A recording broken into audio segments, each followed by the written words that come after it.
आदिवासी जनजाति के लोक नायक स्वतंत्रता सेनानी बिरसा मुंडा की जन्मभूमि झारखंड के रामगढ़ जिले से एक अभिभावक श्रीमती पूजा श्रीवास्तव जी ऑनलाइन माध्यम से इस कार्यक्रम से जुड़ी हुई है और प्रधानमंत्री जी आपसे प्रश्न पूछकर अपनी शंका का समाधान चाहती है।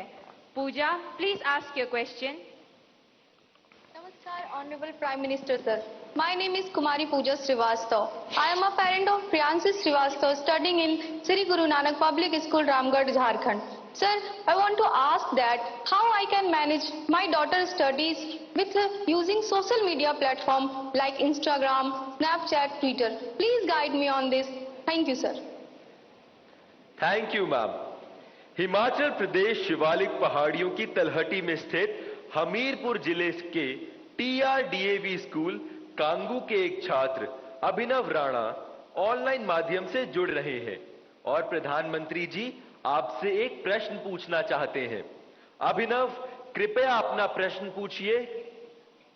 Honorable Prime Minister Sir, Namaskar. My name is Abhinav Rana.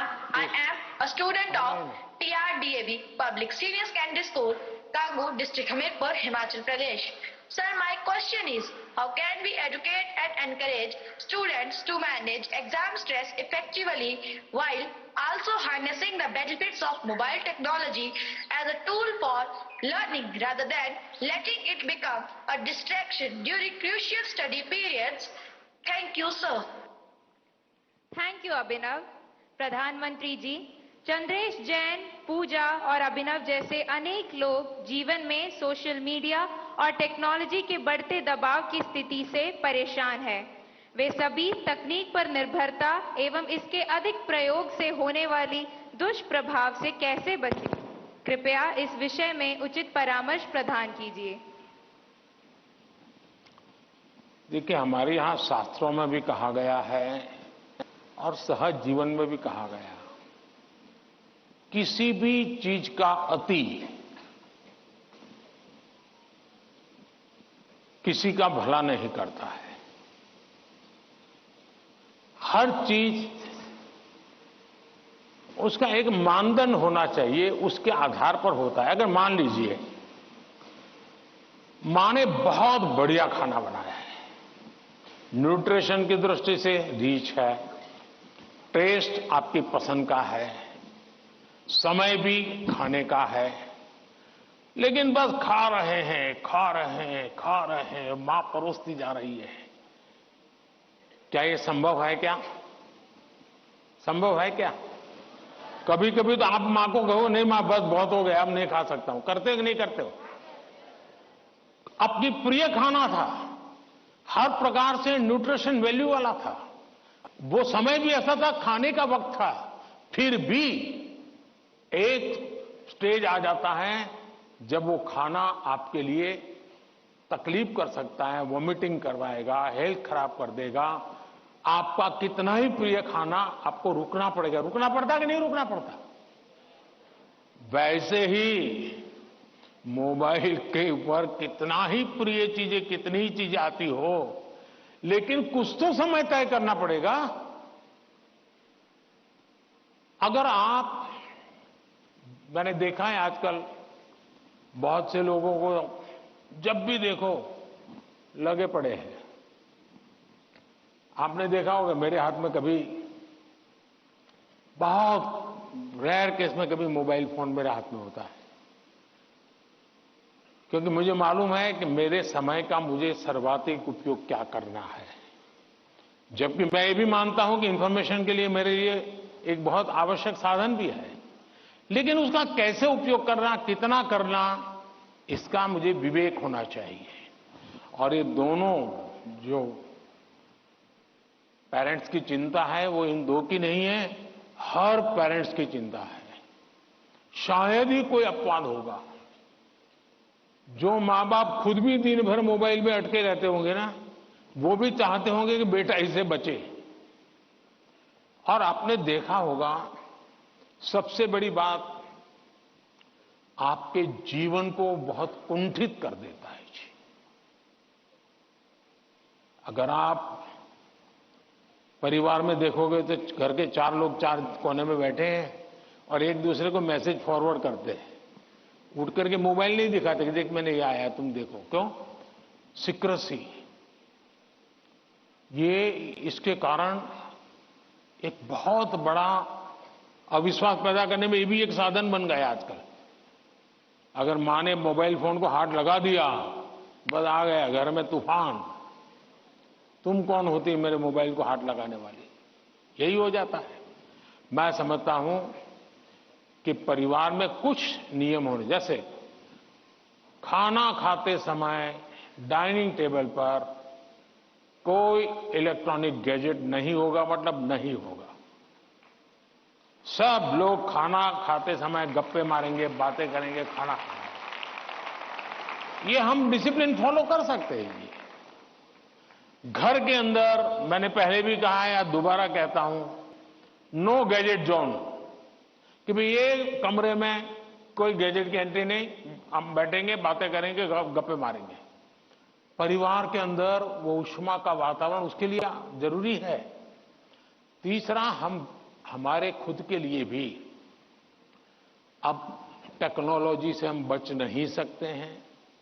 Technology को बोझ नहीं मानना चाहिए, टेक्नोलॉजी से दूर भागना नहीं चाहिए, लेकिन उसका सही उपयोग सीखना उतना ही अनिवार्य है। अगर आप टेक्नोलॉजी से परिचित हैं, आपके माता पिता को पूरा नॉलेज नहीं है, सबसे पहला आपका काम है आज मोबाइल पर क्या क्या अवेलेबल है उनसे चर्चा कीजिए, उनको एजुकेट कीजिए और उनको विश्वास में लीजिए कि देखिए मैथ्स में मुझे ये चीजें यहां मिलती हैं, केमिस्ट्री में मुझे ये मिलती हैं, हिस्ट्री में ये मिलती हैं, और मैं इसको देखता हूं, आप भी देखिए।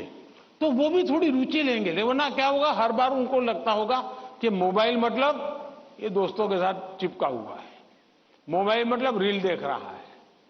अगर उसको पता चले कि भाई इसमें ये पार्ट है, इसका मतलब ये नहीं कि माँ बाप को मूर्ख बनाने के लिए बढ़िया चीज दिखा दे और फिर दूसरा करे। ऐसा नहीं हो सकता है। हमने पूरे परिवार में पता होना चाहिए क्या चल रहा है। हमारे मोबाइल फोन का लॉक करने का जो नंबर होता है वो परिवार के सबको अगर पता हो तो क्या नुकसान होगा। परिवार के हर सदस्य को हर एक मोबाइल का अगर इतनी ट्रांसपेरेंसी आ जाए, आप काफी बुराइयों से बच जाएंगे, काफी बुराइयों से बच जाएंगे। कि भाई हर किसी को हर एक भले मोबाइल अलग होगा, लेकिन उसका जो कोड वर्ड है उसको मालूम है, तो एक भला हो जाएगा। दूसरा, आप भी अपना स्क्रीन टाइम को मॉनिटर करने वाले जो एप्स होते हैं उसको डाउनलोड करके रखिए। वो बताएगा कि भाई आपका स्क्रीन टाइम आज इतना हो गया, आपने यहां इतना टाइम गंवाया है, आपने इतना टाइम, वो आप स्क्रीन पर ही आपको मैसेज देता है, वो आपको अलर्ट देता है। जितने ज्यादा ऐसे अलर्ट के टूल्स हैं, हमने अपने गैजेट्स के साथ जोड़ के रखना चाहिए ताकि हमें भी पता चले, हाँ यार ज्यादा हो गया, अब मुझे रुकना चाहिए। कम से कम वो हमें अलर्ट करता है। एट द सेम टाइम उसकी पॉजिटिव उपयोग कैसे कर सकते हैं। अगर मान लीजिए मैं कुछ लिख रहा हूं, लेकिन मुझे एक अच्छा शब्द मिल नहीं रहा है, तो मैं डिक्शनरी की मुझे जरूरत है, मैं डिजिटल व्यवस्था का उपयोग करके उसका लाभ ले सकता हूं।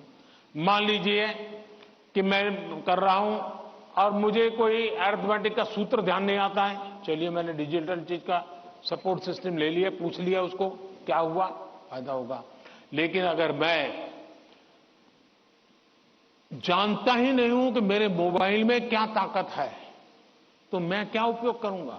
और इसलिए मुझे तो लगता है कि कभी कभी क्लासरूम में भी मोबाइल के पॉजिटिव पहलू क्या क्या है, पॉजिटिवली उपयोग आने वाली कौन सी चीजें हैं, कभी 10-15 मिनट क्लासरूम में चर्चा करनी चाहिए। कोई स्टूडेंट अपने अनुभव बताएगा कि मैंने उस वेबसाइट को देखा, हमारे स्टूडेंट्स के लिए अच्छी वेबसाइट है, मैंने उस वेबसाइट को देखा, फलाने सब्जेक्ट के लिए वहां अच्छी लर्निंग मिलती है, अच्छे लेसन्स मिलते हैं। मान लीजिए टूर जा रही है कहीं पर, टूर प्रोग्राम हमारे पास है और बच्चे जा रहे हैं कि चलो भाई हम जैसलमेर जा रहे हैं, सबको कहा जाए जरा ऑनलाइन जाओ भाई, जैसलमेर का पूरा प्रोजेक्ट रिपोर्ट बनाओ, तो उसका पॉजिटिव उपयोग करने की आदत डालनी चाहिए। उसको लगना चाहिए कि तुम्हारी मदद में बहुत सी सारी व्यवस्थाएं उपलब्ध हैं, तुम इसका उपयोग करो।